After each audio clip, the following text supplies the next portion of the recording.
Hey everyone, Off the Mic Sports Network here, another edition of Off the Top Rope. We're going to talk WWE and the road to WrestleMania because we are almost at the Elimination Chamber. That's going to be here the first day of March in Toronto, where the Blue Jays play Rogers Center, the former Sky Dome. So it's very exciting.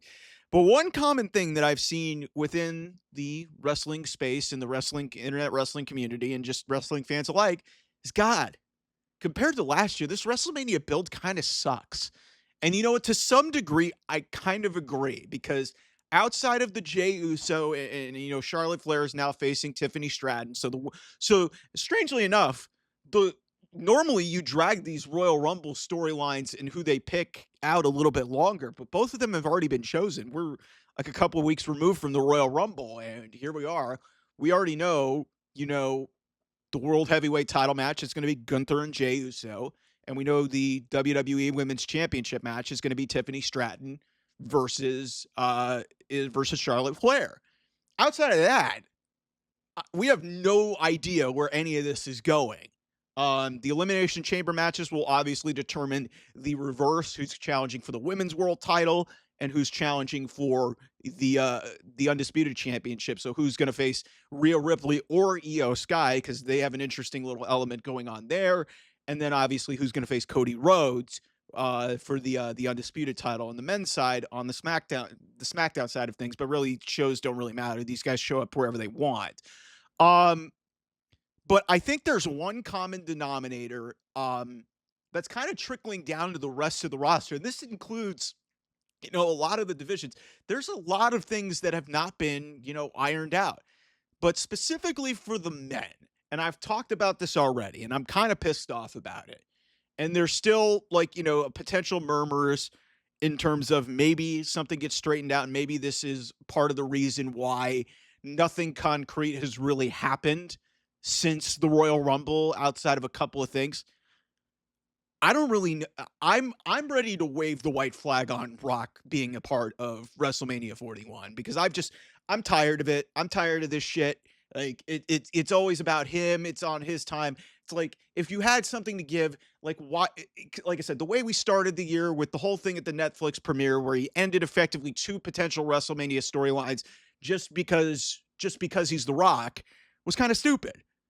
But I guess on his Instagram, he was kind of hinting that maybe something's going to happen with Roman Reigns. So we're still in this holding pattern.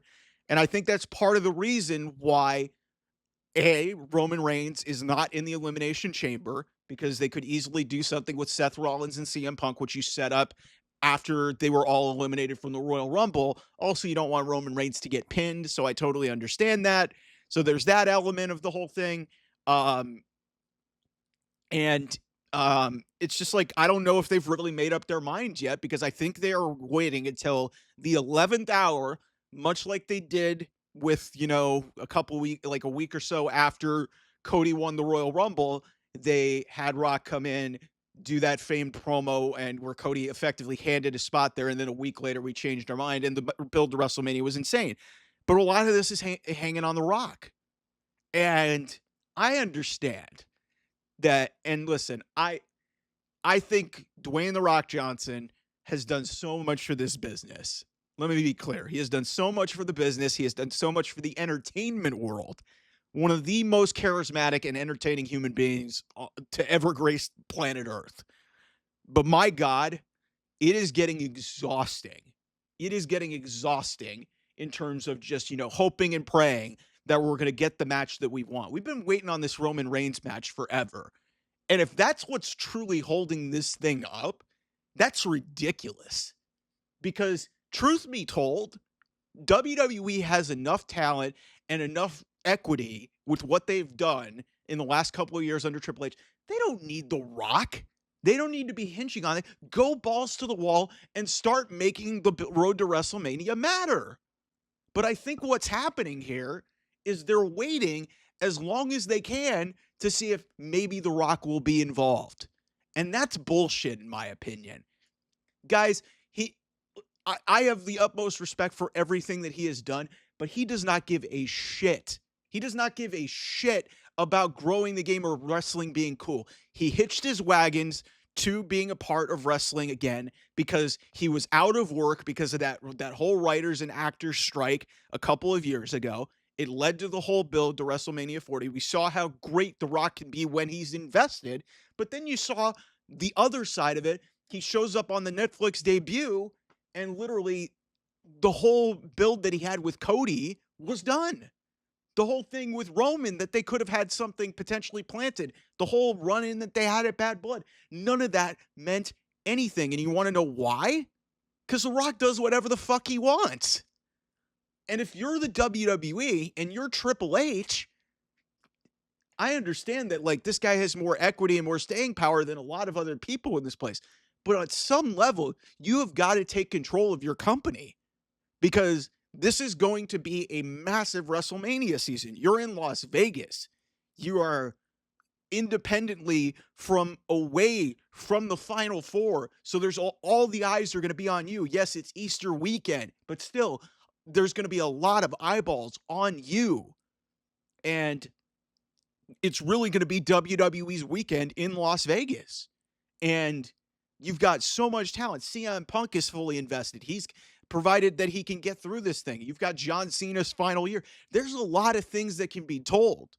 But I think part of the reason is like, obviously you got to get through the Elimination Chamber, but there's so many other stories that could have been established. And I think part of the reason that Roman Reigns was written off of television is there's a couple of reasons. Number one, they don't want him in the chamber because they know that A, he's not winning it.